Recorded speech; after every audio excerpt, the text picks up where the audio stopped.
Hi friends. So நம்ம தலைவரோட கூலி படத்துலேருந்து ஒரு மரணபங்கமான அப்டேட் கிடச்சிருக்கு. ஸோ நம்ம தலைவர் படத்தை பார்த்தீங்கன்னா எல்லாருமே வந்து பார்த்துட்டாங்க அப்படின்ற தகவல் போயிட்டு இருந்துச்சு. ஏற்கனவே நான் பார்த்தீங்கன்னா அந்த விஷயத்தை ஷேர் பண்ணி விட்டுருந்தேன் உங்களுக்கு. இந்த சேம் டைம் பார்த்தீங்கன்னா படத்தோட போஸ்ட் ப்ரொடக்ஷன் ஒர்க்கு பயங்கரமாக பிஸியாக போயிட்டு இருக்கு. அதே மாதிரி பார்த்தீங்கன்னா நம்ம லோகேஷ் கனகராஜ் வந்து ரீசெண்டாக ஒரு போஸ்ட் போட்டிருந்தாரு. அந்த போஸ்ட்டில் என்ன சொல்லியிருந்தாருன்னு பார்த்தீங்கன்னா, கூலி படத்தோட ப்ரமோஷன் ஒர்க் ஸ்டார்ட் ஆகிற வரைக்கும் நான் வந்து எந்த சோஷியல் மீடியா பிளாட்ஃபார்ம்ஸோ அவைலபிளாக இருக்க மாட்டேன் அப்படின்னு சொன்னார்.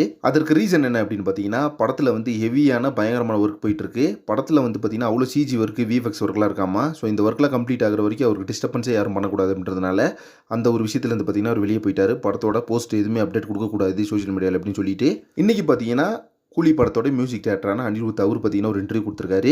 அந்த இன்டர்வியூவில் என்ன சொல்லியிருக்காரு அப்படின்னு பார்த்தீங்கன்னா, கூலி படத்தை வந்து நான் ஃபுல்லாகவே பார்த்துட்டு படம் வேற லெவலில் வந்திருக்கு அப்படின்ற மாதிரி சொல்லியிருக்காரு. நம்ம கூலி படத்துக்கு அனிருத்தா மியூசிக் அது எல்லாத்துக்குமே தெரியும். அனிருத் பார்த்தீங்கன்னா மியூசிக் கம்போஸ் பண்ணும்போது படத்தோட அந்த ஒரு ரஃப் காப்பியை வந்து கண்டிப்பாக பார்த்துருக்கான சான்சஸ் இருக்குது. அதை தான் பார்த்தீங்கன்னா இப்போ எல்லாத்தையும் பார்த்தீங்கன்னா இன்டர்வியூவில் சொல்லிட்டு இருக்காரு.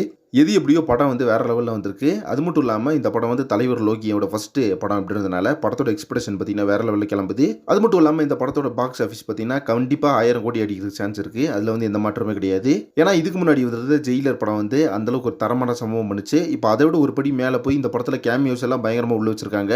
தென் இந்த படத்தை பார்த்தீங்கன்னா ஒரு பயங்கரமான படமாக வந்திருக்கு. ஓகே ஃப்ரெண்ட்ஸ், இப்போ பார்த்தீங்கன்னா ராக் ஸ்டார் அனிருத் வந்து கூலி படத்தை பார்த்துட்டாரு அப்படின்ற மாதிரி நியூஸ் போயிட்டு இருக்கு. இதை பற்றி உங்கள் ஒப்பீனியன் என்ன அப்படின்றத கமெண்ட் பாக்ஸில் மென்ஷன் பண்ணுங்க. மேலும் சினிமா பற்றின இன்ட்ரெஸ்ட் தகவலுக்கு சேனலை சப்ஸ்கிரைப் பண்ணுங்க. நெக்ஸ்ட் ஒரு இன்ட்ரெஸ்ட் பண்ணுறேன். Thank you friends.